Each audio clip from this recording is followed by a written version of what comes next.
I'm not going to get too partisan up in here because, like I said, we are at the CBC Foundation Annual Legislative Conference, but we are joined by Congresswoman Jasmine Crockett, and there's another superstar. Let me tell you, they are a gift and they are dressed like Christmas, okay? Right. So here we go. This wasn't even planned, but we are joined by Fulton County District Attorney Fani Willis, who's also here with us tonight. So Jasmine and Fani, welcome. We are so happy to have you both. We got A-Town down and H-Town down. D-Town.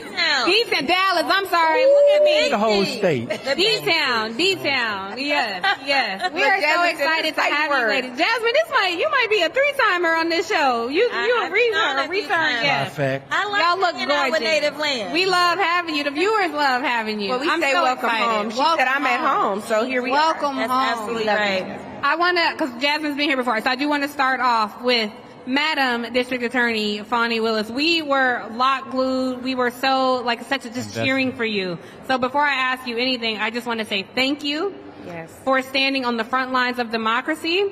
I do want to let you know that I have stolen your quote no matter what the situation is. If I'm running late for a flight, I always say, no, you're confused. You think I'm the one running for late, but y'all are confused because these are the people trying to make me miss my flight. Of course, I'm taking that from her when she said, you're confused. You think I'm on trial. These people are on trial for trying to steal an election. So thank you for your work. How are you doing personally and professionally? I'm excellent. I am actually at the happiest time in my life. I think people would find that surprising, but I am living my dream. There is nothing more that I want to be than the District Attorney of Fulton County, Georgia.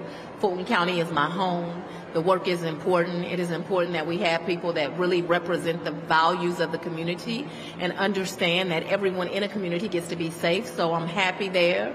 I have two beautiful daughters. They're just getting to that age where their brain works, 25 and 26. I got an accuracy. Right. That is an accurate statement. I've been raising these beautiful daughters, and so I know that to be true. I'm going to be a grandmother. My personal life is good, and so I am excellent. No matter how hard they come from me, they mad because I'm doing good over here. Right. Congratulations on becoming a grandmother. That's amazing. They try to throw us off our game all the time, but try as they might, it don't work. You of all people know that, Congresswoman Crockett. Absolutely. I love this dress that you're wearing tonight, by the way. So listen, I think it's so great. First of all, I love Fani for so many different reasons. But as someone who's always been more so in the public defender side of things, I can tell you that I've always appreciated a good prosecutor, right? Yeah. Because here's the deal. Some people make mistakes. Some people are simply, dealing with circumstances of life and end up in some kind of circumstances. But having a prosecutor that sees people as just that, people, is really important. And as we are going through this election, all I can think about is that there is a prosecutor in the race, right? But one of the things that is really difficult to get people to do is to see and value her as someone who's literally just always stood for the people. That's right. Because that's what Fani does.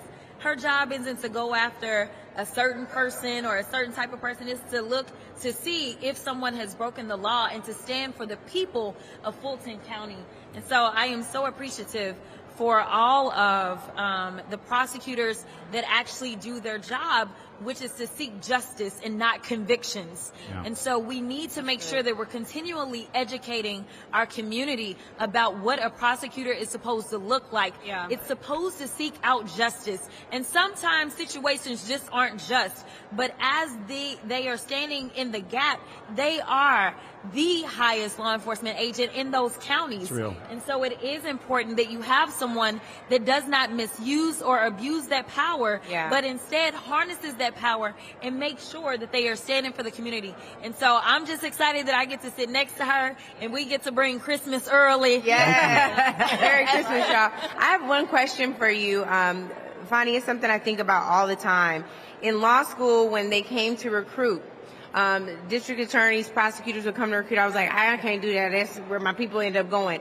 What was the thing for you that was like, no, this is exactly where I need to be? What was the thing that clicked for you? So that's really interesting. If you know my history, I was actually raised by a defense attorney. Yep. My father practiced criminal defense. As a child, I was dragged to courtrooms. By the way, I told you yesterday, that's your daddy and my daddy could be friends. I love that guy. You got to meet your daddy. America got to meet your daddy. We love him. Yes. And so I always wanted to be a defense attorney, right? right? I wanted to be like my father.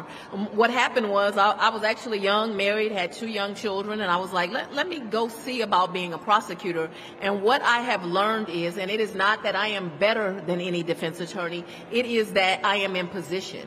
And so I tell people all the time, I have probably been able to help more people charged with crimes than any individual defense attorney, because I sit in a seat where we make those decisions. Yeah. And so I'm able to have an office. When I took my office, literally the police would fax over a statement and an indictment would be brought. I have changed the policy in my office that you're not ever able to bring an indictment until you do an investigation. And you would be surprised at the percentage of people that never get charged because we are doing what is just by them. Right. We also started a diversion program that sometimes they did do it, but it's their first offense. They were young. It was a mistake. We can make the victim whole and we can restore them. And so I am looking at the people charged with crimes as human beings. Another thing is I take a huge part of my budget and I put it into the school system, because as I tell people often, I want to see the children that look like me and don't look like me, but have opportunity ahead of them in the classroom and not in the courtroom. And so it is so important that as people listen to your program, that they don't go in on November 5th and just vote at the top of the ballot. Right. They need to vote in those local elections that are going to touch them, their mothers, their grandmothers, their nephews, their uncles. And I can tell you that a prosecutor is one of the things that touches too many people's lives, and you need to make sure that you have someone sitting in that seat that cares about you and values you and doesn't think that you are just someone that should be thrown away based on the way you look or who you love or the zip code or area code that you live in. I preach, pass the basket. I come out of the local tradition, so I feel that.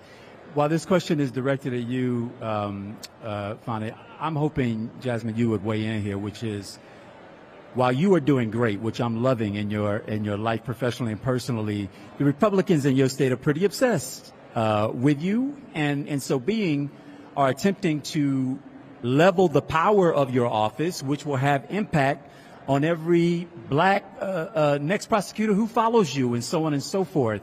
And I know you've been at the epicenter, taking the arrows as well. We got a lot of listeners from Georgia, a lot from Atlanta and the surrounding area. What can black lawyers be doing in Georgia to not just, I don't want to put it on you, but we know what's powering a lot of this movement, but what can they do to help protect you, the office, the ability for folks like you who want to come next to not feel so bowed by the attacks against you that it's not a choice that they make?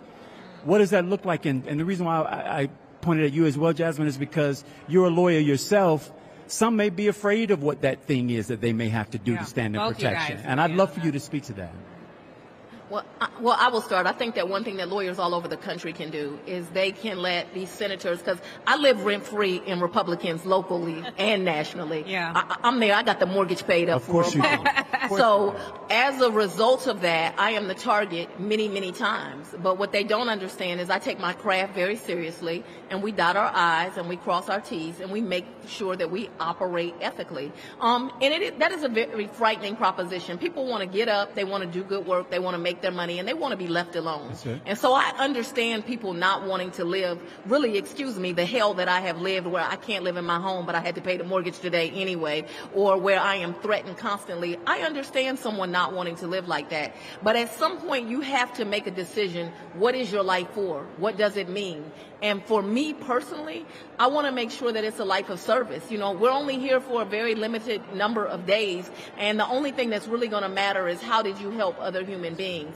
And so I think that it's worth it. And I think that us as young African Americans, although I'm in my 50s, I'm going to still take that young title. I think that it's important that we recognize all the shoulders that we stand on, of black people, of white people, of Jewish people. It was a movement that took us to progressing, and we are living in a time where they want to take history out of our books, have us forget it, and not remember all the legacy that we stand on. And I know the legacy that I stand on. I've already read the books. Come on. And so I plan to do the work, and I think that lawyers need to demand that the senators who want to attack and do things wrongly, that they know that we're not going to allow it, and that they stand next to me and not cower. Come on.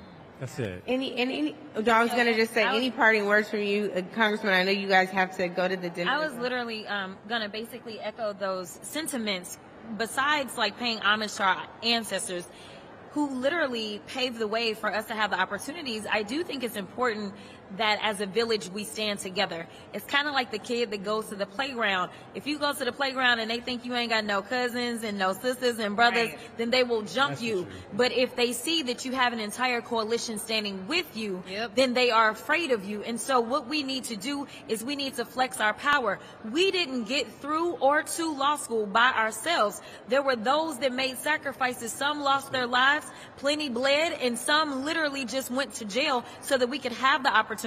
So I do think that at some point in time you have to say, what am I going to do with this privilege that has been granted upon me? And so even if you don't want to be on the front lines, because I get it, if you don't want to necessarily be the ones that takes all the bullets, make sure that you are standing there with us. Make sure that you are providing some armor, and make sure that she's not having to spend all her daggone campaign money hiring lawyers out the wazoo, and half of them may not even have her back. They just good for her so long as she keeps paying them a check. Sometimes you have to decide, my sacrifice may not be that I'm going to run for office, but I'm going to make the sacrifice and support those that are running for office. And so that's what I would implore them to do. Well, we have our marching orders, and it's Cobb County girl. I love that Fulton County girl. Thank you guys so much. I really appreciate that. Queens, yes. Thank you for having us. Thank you. All of us. You know what's interesting? All of us, these ladies, Andrew, all of us, we have all been attacked publicly by them. They not like us, and they don't like us. Well, thank God for this particular conference, which has been called From Vision to Victory.